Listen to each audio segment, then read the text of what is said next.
सभी को जोहार, फूल जोहार, जोहार आसाम, जोहार आसाम।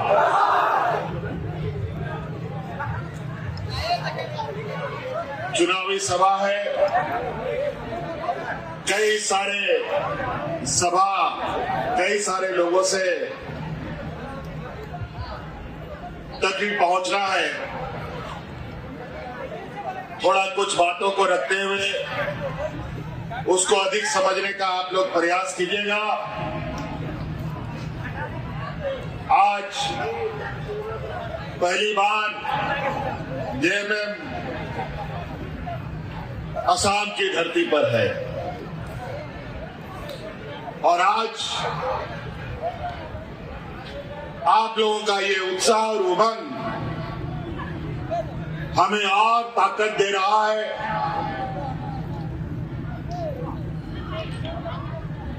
क्योंकि आप सबको ये जानना जरूरी है, क्योंकि जेएमएम झारखंड मुक्ति मोर्चा एक ऐसा पार्टी है जिसका नेतृत्व करता आदरणीय विश्व गुरु शिबू सोरेन जी रहे हैं और शिबू सोरेन जी के बारे में बताने की कोई आवश्यकता नहीं है। जैसे आपके संघर्षशील नेता प्रदीप नाथ जी के बारे में बताने का जरूरत नहीं है, उसी प्रकार शिबू सोरेन जी के बारे में भी बताने का जरूरत नहीं है। और हम लोग उसी का सिपाही हैं और इस पार्टी को गरीब, गुरुआ, किसान, मजदूर, आदिवासी, गरीब गुरुआ लोग ही मिलकर खड़ा किया, बनाया। आंदोलन का कोख से ये पैदा हुआ पार्टी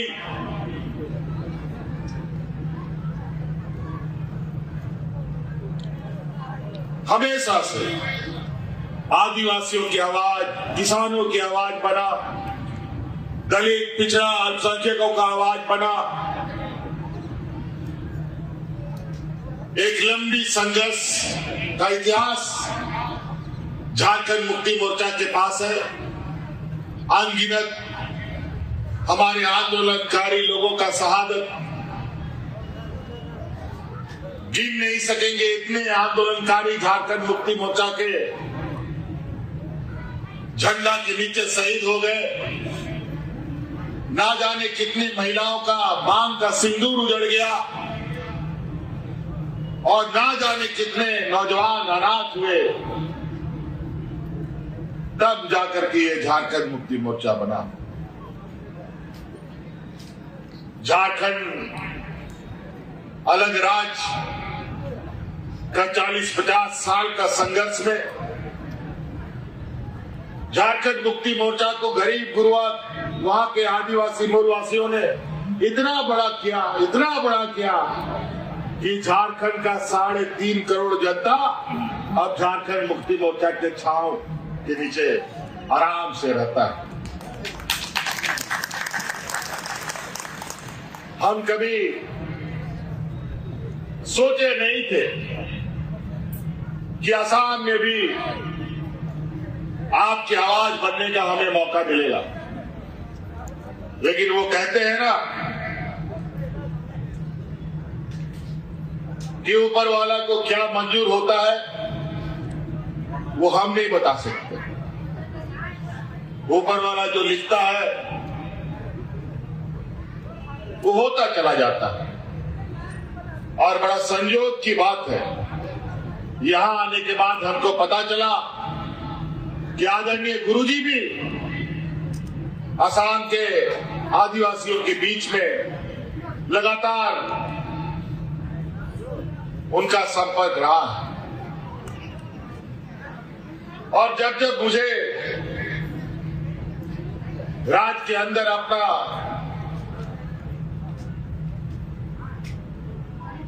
दिशा देने का मौका मिला और जब जब असम के इर्द गिर्द या असम के अंदर आदिवासी भाइयों के ऊपर जो अत्याचारें होने लगी, कई बार हमने अपने राज्य से मंत्री को, पदाधिकारी को आपके चाय बागानों में भेज करके आपकी समस्या को जानने का हमने प्रयास भी किया था। और हमने सोचा क्यों वहां के आदिवासियों पर इतना अत्याचार, आज असम को बनाया कौन? आज इस असम को हरियाली दिया कौन? आज आपके पूर्वजों ने असम में खेत बनाया, चाय बागान बनाया, असम की अर्थव्यवस्था को मजबूत किया, और आज यहां के आदिवासियों को क्या मान सम्मान मिला? कहां खड़े हैं यहां के आदिवासी? मैं पूछना चाहता हूं, आपके खून पसीने से सींचा ये राज्य में क्या आपको चाय बागान में सम्मानजनक मजदूरी मिलता है? क्या आपका घर पक्का बन गया? क्या घरों में साफ पानी आता है? जब ये बात सच है तो अब हिसाब लेने का समय आ गया। बड़ी चतुराई से अलग अलग समय में आपका राजनीतिक दुरुपयोग किया गया, आपको राजनीतिक रूप से ठगा गया, और यही वजह है न सम्मानजनक दर्जा मिला, न आदिवासी का दर्जा मिला, न मजदूरी मिला, न मकान मिला, न साफ पानी, न हमारे बच्चों के लिए अच्छा भविष्य। पीढ़ियों से मजदूरी करते आ रहे हैं, पीढ़ियों तक मजदूरी करते जाएंगे। अगर हम लोगों ने इस बात को नहीं समझा कि आज देश में एक ऐसा राजनीतिक माहौल चल रहा है जहां हमें आगे बढ़ने का मौका नहीं मिलेगा, आज इसी का एक रास्ता खोलने का एक प्रयास जयमेम आशा और जय भारत पार्टी के लोगों ने मिलकर किया है। बहुत सारे लोग झूठे वादे और लोक लुभावन बातें आपके समक्ष रखेंगे। कई लोग आपको रास्ता दिखाने आएगा, लेकिन याद रखिए उन सब रास्तों का मंजिल नहीं, लेकिन हम लोग जिस आदर्श के सिपाही हैं, हम लोग ऐसे दल के सिपाही हैं जो दल रास्ता भी दिखाता है और मंजिल तक पहुंचाने का भी क्षमता रखता है।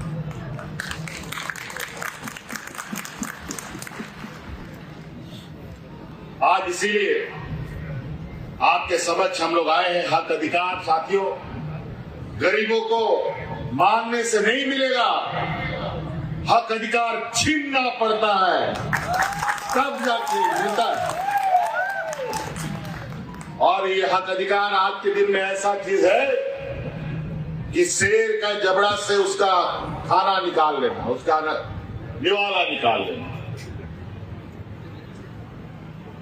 आज जिन लोगों का देश में राज है, व्यापारियों का जमात आज देश में राज कर रहा है। विद्वान बौद्धिक लोग बड़ा तरीके से आदिवासी, दलित, पिछड़ा, अल्पसंख्यकों का शोषण करता है। अगर आज आप अपने पैरों पर खड़े हो गए, आपका बेटा इंजीनियर, डॉक्टर, वकील बन गया, तो यहाँ का चाय बागान में चाय का पत्ता कौन तोड़ेगा? यहाँ पर हल कौन चलाएगा? यहाँ पर खेती कौन करेगा? दिल्ली, मुंबई, गुजरात में जो सड़क बनता है, बिल्डिंग बनता है, उसमें मजदूर कहां से आएगा? बड़ा योजनाबद्ध तरीके से हमारे इर्द गिर्द एक ऐसा राजनीतिक दीवार और पट्टी हमारे आंखों में डाला जा रहा है जहां हम मानसिक रूप से, आर्थिक रूप से, सामाजिक रूप से कमजोर बने रहे। और इसी का फायदा हमारे विरोधी लोग उठाते हैं। अलग अलग समय में अलग अलग सरकारें आई गई, लेकिन आप जहां थे वही। बल्कि आज के इस आबादी दुनिया में और भी आप कमजोर हो गए। आज का ये डबल इंजन की सरकार तो आपने देखा, सरकार आने के बाद कभी नोटबंदी कर दो, नोटबंदी करके सब लाइन में लग गया, ना जाने लाइन में कितना लोग मर गया, कई लोग का शादी ब्याह नहीं हुआ। कोरोना का हालत देख लो, कोरोना में लाइन लगवा दिया। अब गैस का महंगाई में लाइन लगो। अभी तो चुनाव है, अभी जो दुनिया का स्थिति है ना, अभी खाड़ी देश में जो हालत हुआ पड़ा है, अभी चुनाव खत्म होने दीजिए। इस देश में खाना पीना पहनना वाला चीज, गाड़ी मोटर, तेल, चावल, दाल, गैस, चूल्हा इतना महंगा हो जाएगा कि आपकी पहुंच से बहुत दूर चला जाएगा। या फिर ऐसा लॉकडाउन हो जाएगा कि आप घर से भी ना निकलो, क्योंकि ये कब क्या करेंगे किसी को कुछ पता नहीं। आज सबको जनधन के नाम पर बैंक में खाता खुलवाया था नहीं, पूरा देश में खाता खुलवा दिया, सबका पैसा बैंक में डलवा दिया, और वो पैसा गया कहां? उसके व्यापारी मित्रों के पास। आज अपना बैंक का पैसा आप खुद भी नहीं निकाल सकते।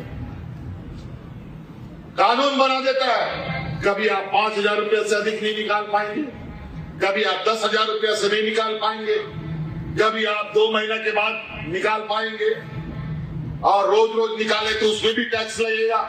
अरे वाह, हमारा ही पैसा हम ही नहीं निकाले, ये क्या मजाक है? और ये भी बात सच है, आज के दिन में कौन बैंक कब डूब जाए कोई अता पता नहीं है। आज के दिन में बैंकों में रखना गरीब गुरुआ के लिए सबसे अधिक घातक है। अगर आप बैंक में पैसा रखते हैं, उससे अच्छा है प्लास्टिक में मोड़ मार करके घर में गाड़ के रख दो, ज्यादा अच्छा है। जब मन करेगा तब निकालेंगे। बैंक में जाने के बाद दुनिया भर का नियम कायदा कानून, उसके बाद आप ही का पैसा आपको मिलेगा कि नहीं मिलेगा उसका कोई ठिकाना नहीं। आज वैसे भी देश का अर्थव्यवस्था अपने पैर पर खड़ा नहीं है, मूड़ी के बल खड़ा है। ये हालत है। ये लोग क्या बोल के आया था बताओ तो? भारत सरकार जब बना था 2014 में महंगाई घटाएंगे। आज महंगाई कितना घटा आप सबको पता है? 15 लाख रुपए खाता में डालेंगे, सबको गैस फ्री में देंगे। आप गैस फ्री में दो ना जी, दो तो, जितना गैस फ्री में देते हो। ये लोग फिर आप लोग को लकड़ी कोयला में नहीं लेके आया तो देखिएगा, आज फिर से मजदूरों को जैसे कोरोना काल में पलायन करने के लिए मजबूर होना पड़ा, फिर से आज मजदूर पलायन करने के लिए मजबूर हुए हैं अलग अलग राज्यों से। और यही इन्हीं का व्यापारी मित्र लोग सब भंडारण कर लेता है, चावल दाल गैस सब गायब कर देता है और महंगा दाम में बेचता है। कितना यहां लोग बैठा है जो बड़ा बड़ा व्यापारी है, जरा बता दो तो। हम लोग का समूह में कोई व्यापारी आपको नजर नहीं आएगा। गरीब गुरुआ, किसान, आदिवासी, दलित, पिछड़ा, यही लोग मिले जो रोज कमाता है, रोज खाता है बेचारा। एक दिन अगर वो ना कमाए तो उसका चूल्हा भी ना जले। हमने झारखंड में कानून बनाया कि जो भी आदिवासी, दलित, पिछड़ा, अल्पसंख्यक का बच्चा वकील, डॉक्टर, इंजीनियर, पत्रकार बनना चाहेगा, उसका पूरा का पूरा खर्चा सरकार उठाएगा। ये कानून हमने बनाया।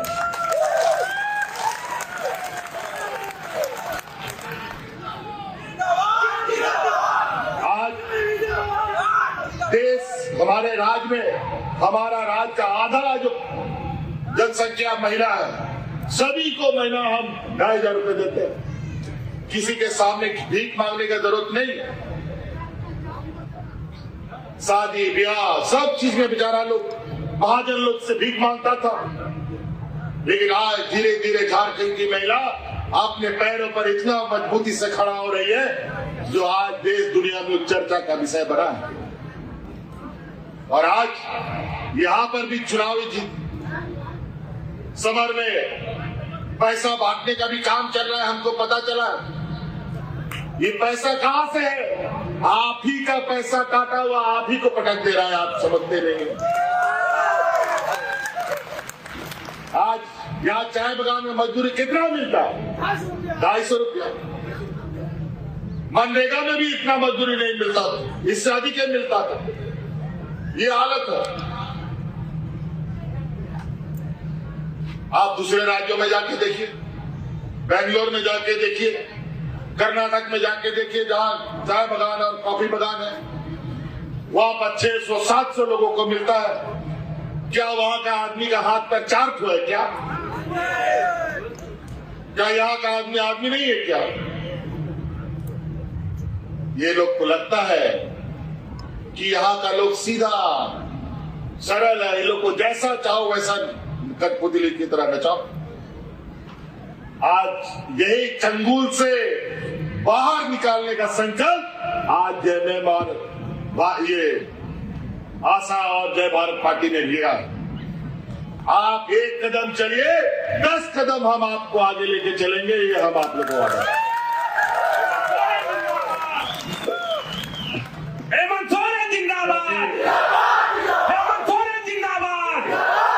हम लोग का झारखंड में हम लोग यही करते थे। हमारे पूर्वज लोग, हमारे अग्रणी नेता लोग यही नारा लगाता था, कैसे लेंगे झारखंड, लड़के लेंगे झारखंड। आदो बाबुन बताओ झारखंड राज्य बताओ, यही नारा लगता था। और गरीब होते हुए भी झारखंड का लोग पेट में गमछा बांध कर दिल्ली, पटना, रांची करता था। और झारखंड 40 साल लड़ कर ले ही लिया। और यहां पर भी कैसे लेंगे झारखंड अधिकार, लड़के लेंगे अधिकार, ये नारा होना चाहिए। और देगा कैसे नहीं, आप हमें आ गया है कैसे अधिकार लिया जाता है। और ये 5 साल में जो ये आते हैं आपके समय, चुनाव के समय, ये बहुत चालाक चतुर है। हमारा ही बीच का कुछ, हमारा ही जात बिरादरी का, हमारा ही रिश्तेदार लोग को कुछ अपना एजेंट बना लिया है, दलाल बना लिया है, और हमारे बीच में भेजकर हमें एक नहीं होने देता। इसीलिए आप लोग एक छत के नीचे आइए। वो तो हम लोग बचपन में पढ़े, एक लकड़ी अकेले रहेगा तो उसको कोई भी तोड़ सकता है। अगर 100 लकड़ी एक साथ बांध दो तो इस दुनिया का कोई ताकत उसको नहीं तोड़ सकता। और आज आपकी वही ताकत को हमें इकट्ठा करना है। कई सारी बातें हैं, अगर हम बातों को लेना या बोलना शुरू करें तो एक दिन भी कम पड़ेगा। आज इस राज्य में डबल इंजन की सरकार, एक दोनों तरफ से दो मुंह का सांप दिखाया नहीं दिया, 2 मुंह का सांप नहीं दिखाया है। 6 महीना इधर से खाएगा, 6 महीना इधर से खाएगा। ये 2 मुंह का सांप है, डबल इंजन का सरकार नहीं। ये लोग देने वाला लोग नहीं है। हम तो बार बार कहते हैं, एक विद्वान आदमी था, बहुत बड़ा पंडित, जिसको चाणक्य लोग बोलते हैं। चाणक्य का कहानी आप लोग सुने हैं ना। वो चाणक्य ने कहा था कि जिस देश का राजा व्यापारी होता है ना, उस देश का प्रजा हमेशा भिखारी हो जाता है। तो जान लीजिए, ये गुजरात का जो ये व्यापारी लोग आज देश का रेल, हवाई जहाज, एयरपोर्ट, बंदरगाह सब गिरवी व्यापारियों के हाथ में चला गया। आज रेलवे का टिकट देखो कितना महंगा हो गया, प्लेटफॉर्म का टिकट देखो कितना महंगा हो गया, नमक, तेल, गैस तो महंगा है ही है। तो आज राजनीतिक दलों को पहचानिए। बहुत सारे लोगों को आपने देखा और कोई संघर्ष करने वाला नहीं है। और झारखंड मुक्ति मोर्चा संघर्ष से ही पैदा हुआ। गरीबों को कोई बांध के नहीं देता है। आज इसीलिए आप सब लोगों को एक साथ खड़ा होना पड़ेगा, तभी ये लड़ाई को मंजिल तक पहुंचाया जा सकता है। आज जिस तरीके से हमारे आदिवासियों का, अल्पसंख्यकों का, किसानों का यह हालत है, वो बहुत जल्द, अब तो नया नया अभी चुनाव खत्म होने दीजिए, जो वैश्विक स्तर का समस्या आज खड़ा हो रहा है, इनकी बस की बात नहीं है। किसानों को, मजदूरों को, आपको तो याद है दिल्ली में किस तरीके से 1 साल तक किसान लोग डट के दिल्ली को घेर के रखा। हजारों किसान दिल्ली में मारे गए। ठंडा, बरसात, गर्मी, घर द्वार छोड़ करके सारा किसान दिल्ली को घेर के रखा था। उसी तरीके से अगर यहाँ के आदिवासी, यहाँ के किसान अल्पसंख्यक एक हो गए तो इस राज्य सरकार का मजाल नहीं है जो आपकी बात को काट सके। इसलिए साथियों, समय भी हमारा अभी और भी कार्यक्रम में जाना है, वेदर भी, मौसम भी खराब हो रहा है। हम लोग के ये बास्की, महावीर बास्की बाबू, अभी तो हम सोनारी से होके आ रहे हैं, बहुत सुंदर, इतना सारा लोग उस कार्यक्रम में। आज उसी तरीके से आप लोगों से भी आग्रह करने आए हैं। महावीर बास्की यहाँ के संघर्षशील नौजवान को आज हम लोगों ने तीर धनुष इसके कंधे में दिया है। और तीर धनुष हम लोग सिद्धू कान्हू, चांद भैरव, भगवान बिरसा मुंडा, ये एक ऐसा ताकत जहां हमारे पूर्वज, इस देश का लोग आजादी का सपना भी नहीं देखा था, इसी तीर धनुष से भगवान बिरसा मुंडा, सिद्धू कान्हू, तिलका मांझी लोग अंग्रेज को भगाने का काम करता था। इसलिए 3 नंबर ईवीएम मशीन में तीर धनुष छाप, आदिवासियों का मान सम्मान। आप तीर धनुष को मजबूत कीजिए, महावीर जी को मजबूत कीजिए और आप खुद को मजबूत कीजिए, समाज को मजबूत कीजिए और अधिकार का एक संघर्ष के लिए तैयारी कीजिए। इन्हीं बातों के साथ, क्योंकि आपको आगे भी जाना है, समय अस्त हो रहा है, आप लोग जोरदार नारे के साथ इनकलाब, इनकलाब, इनकलाब, चलिए, धन्यवाद, जय जोहार। हेमंत सोरेन जिंदाबाद, हेमंत सोरेन जिंदाबाद, जिंदाबाद, झारखंड मुक्ति मोर्चा जिंदाबाद, जय भारत पार्टी जिंदाबाद, हेमंत सोरेन जिंदाबाद, आना चाहिए, आना चाहिए। हेमंत सोरेन जिंदाबाद, कैसे लगेगा भाजपा जो है झारखंड मुक्ति मोर्चा जिंदाबाद।